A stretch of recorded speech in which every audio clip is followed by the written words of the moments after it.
Of war and humanity and the utter madness of militarism, Dr. Martin Luther King had this to say more than 40 years ago about his responsibility to challenge his own government regarding its war on Vietnam. A time comes when silence is betrayal. That time has come for us. Even when pressed by the demands of inner truth, men do not easily assume the task of opposing their government's policy, especially in a time of war. And I knew that I could never again raise my voice against the violence of the oppressed in the ghettos without having first spoken clearly to the greatest purveyor of violence in the world today, my own government. I'm here to speak to you about the betrayal of truth that still continues today and to break the silence about events that present a profound challenge to our most closely guarded beliefs about government and democracy. The public's attention must be brought to bear upon the state crimes against democracy related to the events of September 11th, 2001. These events collectively are referred to as state crimes against democracy, or SCADs. State crimes against democracy are actions which are undertaken in direct violation of sworn oaths of office by officials in order to circumvent, exploit, undermine, or subvert laws, the constitutional order, or the public awareness essential to popular control of government.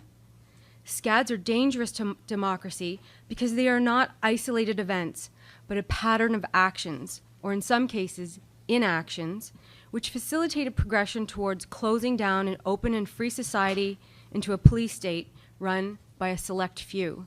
Although there are many theories as to why some people refuse to look at evidence that the official account is false, they're not all equally valid theories. It is neither valid nor accurate to claim that just because a person will not examine evidence that the official account is false, that they are simply in denial. The human brain is the most complex organism in the body, and thus the mechanisms by which the mind processes, interprets, and responds to information is equally complex. For example, the human brain is composed of hundreds of billions of neurons, each with thousands of synapses, creating a vastly complex and intricate neural network consisting of up to 100 trillion to up to a quadrillion synaptic connections. At any one time, this organ is processing an infinite amount of information, both from its internal and external environment, most of which we are unconscious of. However, it is often that information, of which we are largely unaware, that has the most significant influence over our thoughts, feelings, and behaviors. Even those thoughts, feelings, and behaviors that we adamantly believe to be consciously determined. We assume that when we are looking at something, we are consciously analyzing it based upon the visual information that is entering the brain from the eyes. But this is not entirely accurate. In fact, visual stimuli transduced by the rods and cones in the eyes and sent by electrochemical signals to the central nervous system via the optic nerves does not go directly to the occipital cortex, which is the primary region responsible for processing visual information. Instead, it first goes to the lateral geniculate nucleus of the thalamus, another region of the brain that is a part of the limbic system and important to emotional arousal.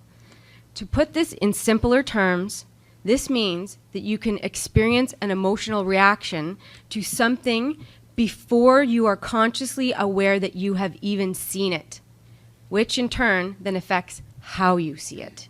Alternative explanations of political assassinations, terrorist attacks, and other national tragedies that differ from official state accounts are sometimes dismissed by the general public because they evoke strong cognitive dissonance, a psychological phenomenon which occurs when new ideas or information conflict with previously formed ideologies and accepted beliefs. In psychology, a false belief generally refers to one that has been manipulated, often purposely and outside of the person's awareness, and sometimes in a very specific direction or misdirection.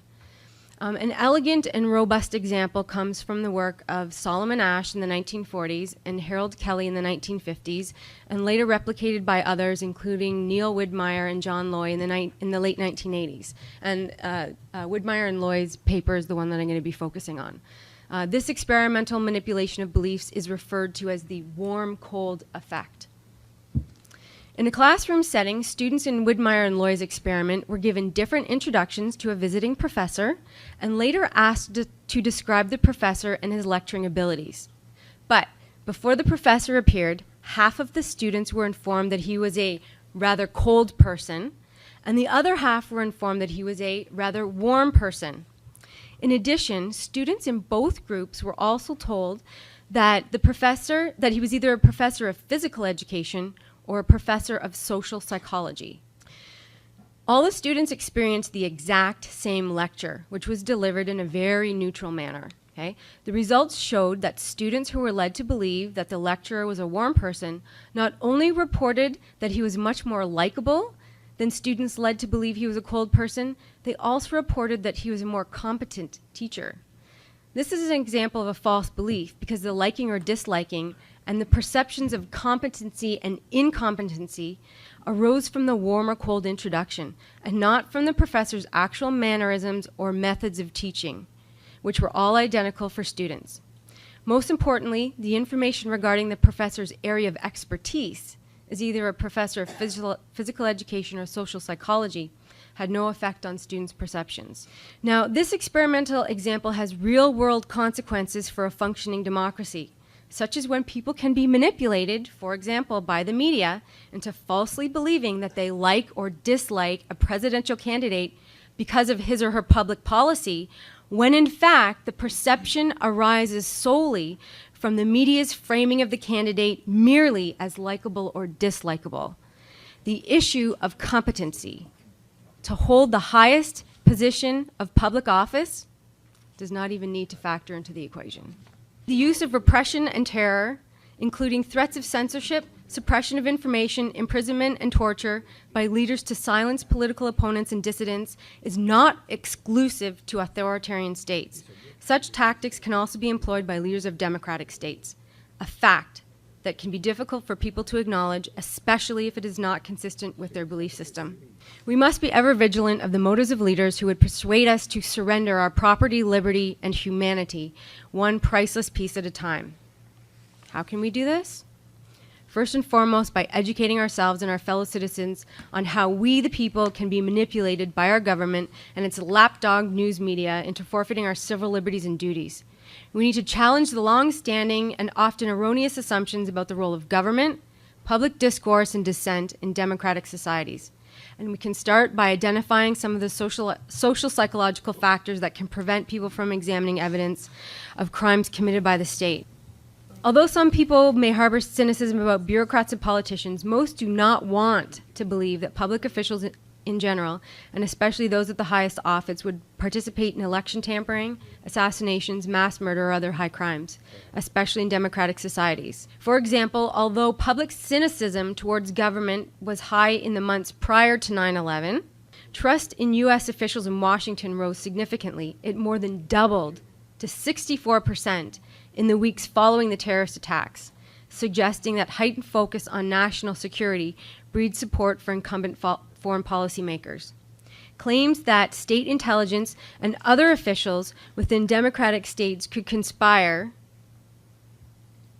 with criminal elements to kill innocent civilians are difficult for citizens of those states to comprehend, even when backed by substantial evidence.